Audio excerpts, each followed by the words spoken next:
I thought the key word about your speech was sincerity. Everything you said rang with experience and sincerity and caring. That there was not a conflict where you were saying one thing and then revealing another. Everything fit and supported that concept. You had an attention-getting title. Life is not a prepared speech. I love it. There's just a little bit of humor in that. You're expecting humor and a little bit of fun. I loved that. I liked your use of your screen background explaining, oh, this is where I live. And that made a lot of sense. I just saw everything fitting together in this talk. And that's what made it an important and good and worthwhile talk.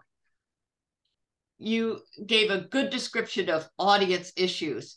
And that's what this whole project was about. It was about audience participation and answering questions. So that was really good because yes, you do get audience issues when you open things up to questions. I have done public speaking in groups where I would open it up and you never know what you're going to get. Yeah. And the main thing is, and you hit on this too, the main thing is when things start going south, you want to stop the bleeding, repair the damage. And yet you don't want to hurt anybody's feelings or be too harsh, because the next person that wants to talk is going to think, oh no, that speaker is harsh. I'm not going to speak up now. You're going to shut the whole thing down if you're too harsh with one person. And you made it clear that you understood that. And of course, you always use your mother-in-law jokes, and that works really well because, we have to be real careful about what we say, and we've got to have somebody in our talks that can be the fall guy, and the mother-in-law thing really works.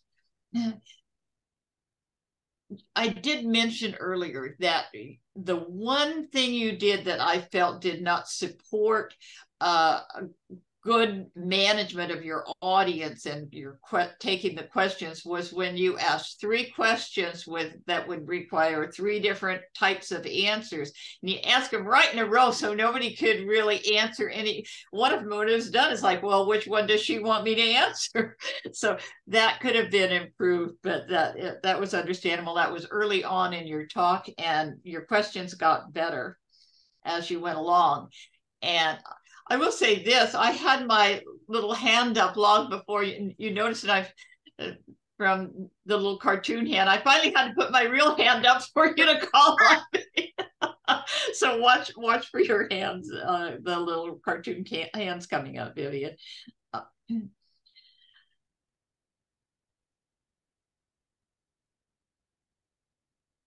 I think that you could slow down in your speaking just a little. And this may be revealing more about me than it reveals about you.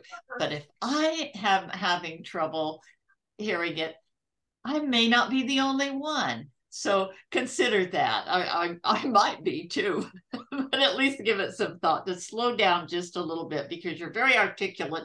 You clearly think very fast. Not everyone does. And you need to understand that. So make your questions clear, speak a little slower.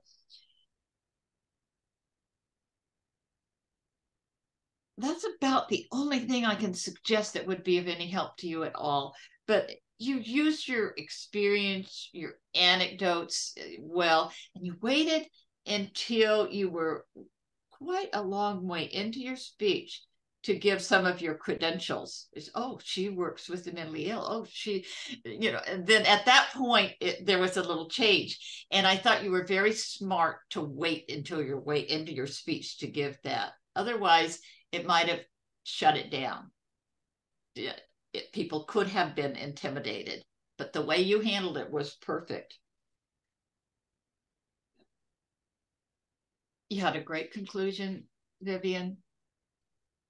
But most of all, you got your message across. I just, when I finished, I thought you were so sincere and you were so clear that we're to put the other person first. Thank you for a wonderful talk.